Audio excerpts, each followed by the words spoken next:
Hello, my name is Cher Grieving, and this is my case study for EDL 856 on parental apathy. First of all, problem identification. What do I need to know? Or what do I know? I know that the assistant principal, Mrs. Rose, has just taken a job at a new school. She just completed her education administration master's degree. And she realizes the importance of parental, school, and community relationships as she has just finished the course Parent, School, Community Relationships. Her school is John F. Kennedy School. At this school, there is limited contact with parents and community. She notices that right away. She also notices that there is no PTO or PTA organization at this school. Therefore, parents aren't involved, and not a lot of community is also involved with the school. The principal, the principal over Mrs. Rose, has encountered parental apathy in the past. This means that he has experienced just a lack of parents that are involved in the school, that want to be involved when something is asked of them. They do not have a lot of ambition to work with the school. Mrs. Rose knows that her principal does not want to go to a lot of work to get the parents involved. He's afraid that if he spends time and effort on bringing the parents on board, that it'll just fizzle out and they won't continue to be involved. And the principal believes that the parents just want to be left alone. So that is his stand. He just wants to leave them alone, doesn't want to pursue parental organizations within the school. So after Mrs. Rose has talked to her principal over and over and relayed the message to him that it is important to bring parents on board, he has given her permission to form a parent advisory group, and she advertised this group. She sent notes home with the students, advertising the meeting, and 8 parents were in attendance at the first meeting. Secondly, what do I need to know? Obviously, there's a problem in bringing the parents on board, and so what do I need to know at this point? First of all, I need to know the makeup of my community. What kind of members are involved in the community or make up the community? What kind of businesses are within my community and who are the business owners? I need to know and understand the community. I also need to know my parents. Is there a cultural diversity within the community? Are there language barriers within the community and my parents? What are their economic statuses and what are their occupations? What do they do for a living? Where do they work? Do they have jobs? I need to get to know my parents. Thirdly, I need to communicate. I need to, first of all, develop a means of communication that is effective for all community members and parents. I need to understand the usage of social media within the community. Do they email? Do they text? Do they even check social media? What is going to be most effective when trying to communicate with my community and my parents? Some parents, some families may not even have a device at home to even check social media, email, or text. So I need to figure out if there's another means of communication available and that would be effective. I need to know the history of the parent groups. What has been tried in the past? In the case study, it referred to groups have been active in the past or groups have been formed in the past. So I want to know the history of those groups from the past. And then finally, my staff. Are my staff members communicating with the parents? Are my faculty, teachers communicating with the parents? And if so, how are they communicating with them? And if not, we need to have them communicate with the parents. So I'm going to identify the problem. The problem starts out with an assistant principal who understands the importance of parent-school community relationships. Although that doesn't seem like a problem, it is a problem because her new school does not have such relationships. Also, the principal who oversees Mrs. Rose, the assistant principal, does not see a problem, and he feels like it's just better to leave the parents alone. Why go to all the work? The assistant principal continues to advocate for a parent group to be formed. So the principal agrees to allow a parent advisory group to meet, and all seems well until there are notes sent home to advertise the group meeting, and only 8 people show up to the meeting. So my steps to resolve the problem, I am now going to talk as if I were the assistant principal. So I am going to be Mrs. Rose.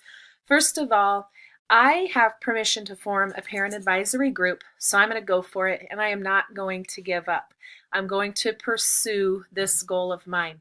I'm going to communicate and advertise. I'm going to find the best method for communicating and advertising. I'm going to do my best to form relationships with business owners. I'm going to be visible within the community. They have to know me, and I have to know them for anything to happen. I'm going to bring my staff on board. I'm going to use, not everybody, but select staff and faculty members to advocate for these parental groups. If I can have some people in my corner, the right people that I know that will back me up and advocate for the good, I want them in my corner, and I want them to start helping me advertise this group. And then I'm going to consistently communicate with my principal. I cannot hide or plan anything without talking to him first, because I also need the principal on my side. And finally, baby steps. I will be patient, but I will be persistent. And I'm not going to get discouraged when things don't happen overnight. Some more strategies to implement my plan. I'm going to get to know my community members by attending community events. I'm going to be visible. I'm going to understand my community and parents. I need to research their occupations. I need to understand their economic status. I need to understand what is important to them, and I need to gain their trust.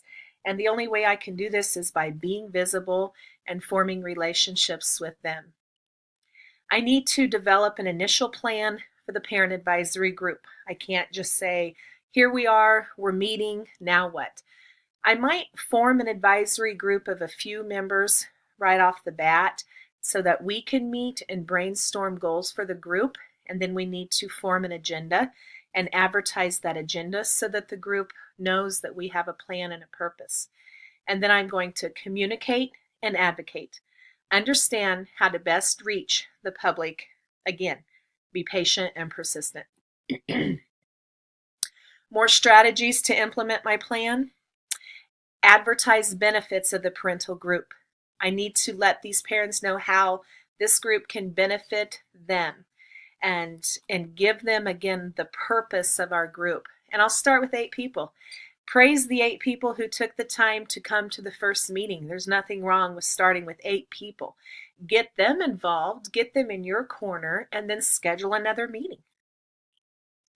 Publish the minutes from the meeting so that people know what we're doing, what our motives are, what our goals are, what our purpose is, and people understand. They're not just going to show up if they don't know. If they feel like they have an understanding, then they will come. Okay, so after we do this, what is best for the students? I need to keep the students in mind while forming this parental advisory group. I need to, first of all, invite and involve all parents. Do not leave anyone out because of anything. Language barrier, economic status. Just because they couldn't open up my email doesn't mean that I'm just not going to invite them. I need to reach out to them. I will not hold students accountable for the actions and the attendance of their parents at these advisory group meetings. First of all, actions isn't that big of a deal, but I don't want the kids to think that they are going to be thought of less because their parents aren't part of this group. I want to make sure that the students are not feeling accountable for their parents because they're coming to the meeting or they're not coming to the meeting. I know that involved parents equals student success. So the more parents I can get involved into a parent advisory group, the more success our students are going to have. You have to draw that fine line between parental involvement and parental control.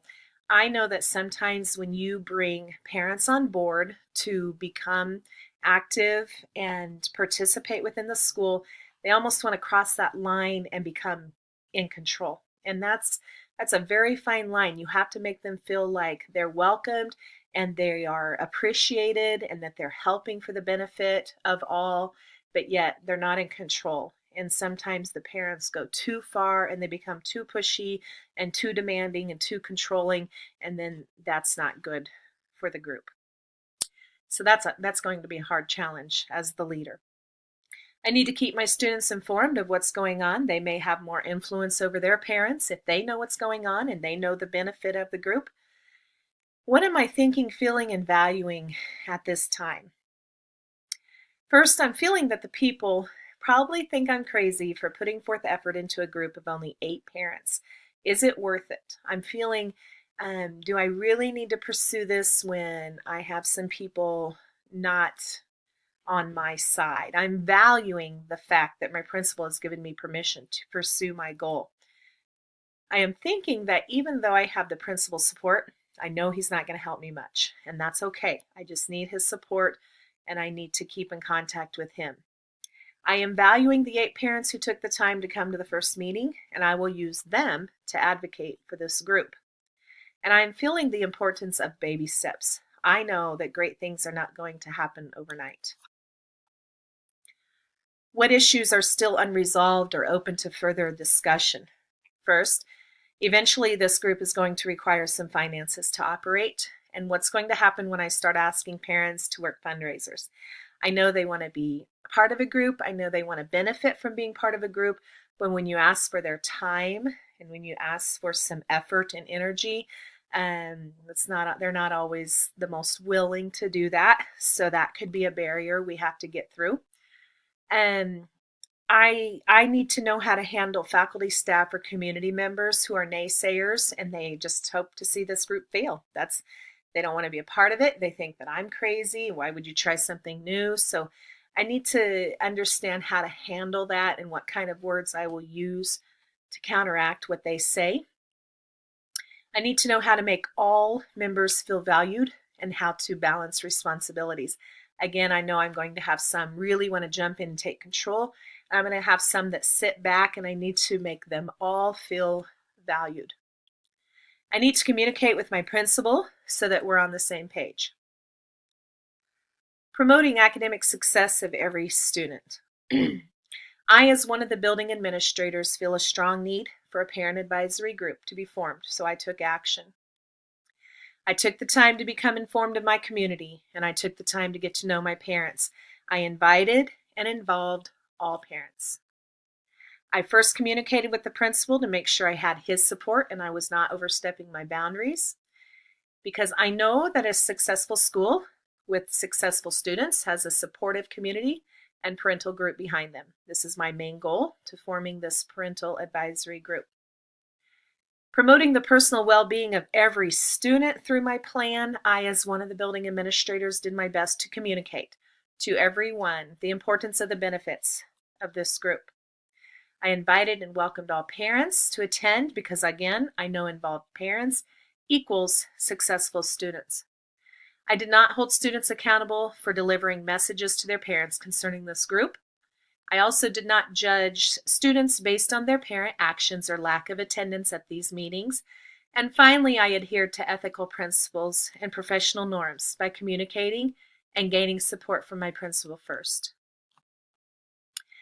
Promoting opportunities for engagement for families and other stakeholders in the school's community.